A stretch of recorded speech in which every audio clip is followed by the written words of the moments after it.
Bonjour! La question 1.1 met en contexte un accéléromètre qui calcule l'accélération sur un axe. Dans cette situation, la position et la vitesse initiale sont de 0. Pour commencer, nous avons défini les variables des positions initiales et de vitesse initiale qui étaient de 0, comme mentionné dans le problème. Nous avons ensuite défini une fonction nommée position finale, puisque c'était ce que l'on recherchait. Elle comporte les paramètres liste accéléromètre, donc toutes les données d'accélération, la vitesse initiale qui est reprise à chaque point et la position initiale qui est également reprise à chaque donnée. De plus, nous avons défini dans cette même fonction que la position finale d'une donnée va être la position initiale de la prochaine et ainsi de suite. Et également que la vitesse finale est égale à la vitesse initiale selon le même principe que la position. Par la suite, nous avons utilisé une boucle for.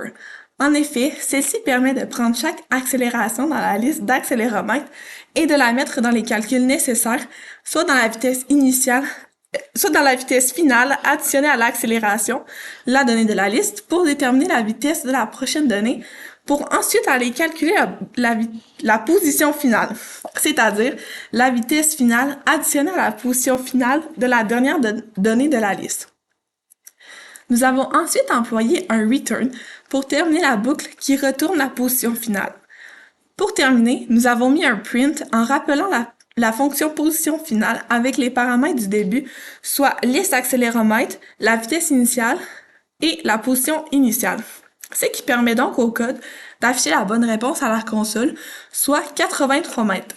Pour le commentaire multiligne, nous avons déterminé que si on avait les mesures de deux accéléromètres sur l'axe des X et des Y respectivement, il n'y aurait pas beaucoup de code à ajouter pour déterminer la nouvelle position en X et en Y.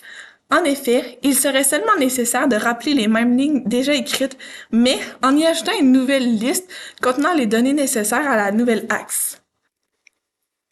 Donc, pour la question 2.2, mais également en contexte un accéléromètre qui fournit l'accélération au début de chaque seconde. Lorsque le corps est immobile, l'appareil détecte l'accélération correspondant à la gravité, soit 9,8 mètres par seconde carré.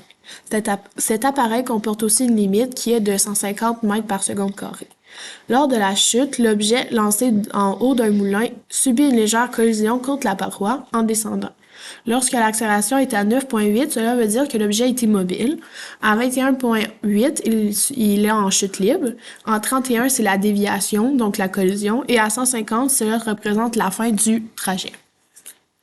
Pour commencer, nous avons défini la variable de l'accélération gravitationnelle de 9,8 mètres par seconde carré. Après, nous avons défini une fonction nommée la position finale, puisque c'était ce qu'on recherchait, avec les paramètres de la liste d'accéléromètres, donc toutes les données d'accélération, la vitesse initiale qui est reprise à chaque point, et la position initiale qui est aussi reprise à chaque donnée.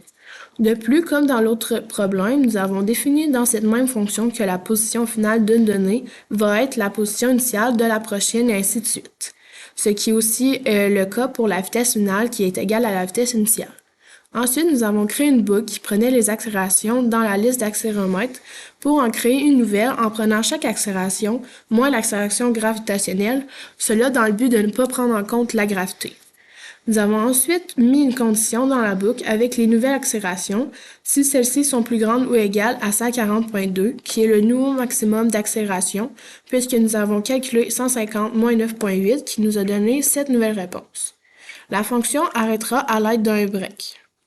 De plus, nous avons fait le calcul de la vitesse finale plus la nouvelle accélération, ce qui donne une nouvelle vitesse qui va être calculée dans le calcul suivant, qui est la position finale plus la vitesse finale dans le calcul suivant, et ce pour chaque donnée de la nouvelle liste.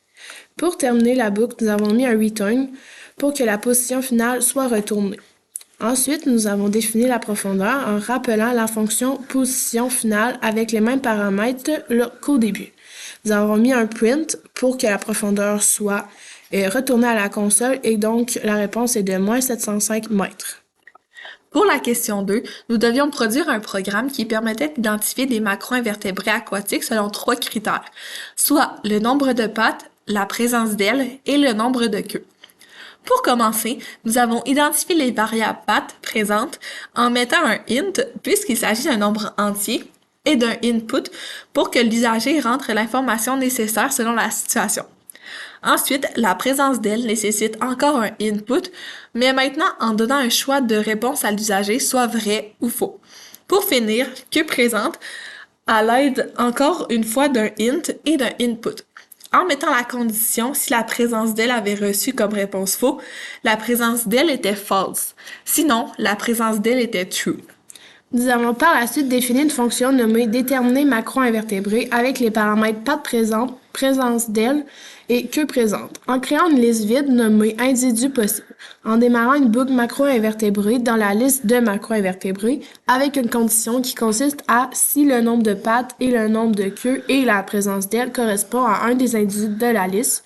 Celui-ci sera alors envoyé à l'aide de append dans la liste d'individus possibles qui, elle, sera alors retournée à l'aide d'un return. Pour les individus qui ont mis dans la liste d'individus possibles, ceux-ci seront alors print par cette fonction et affichera le nom de l'individu identifié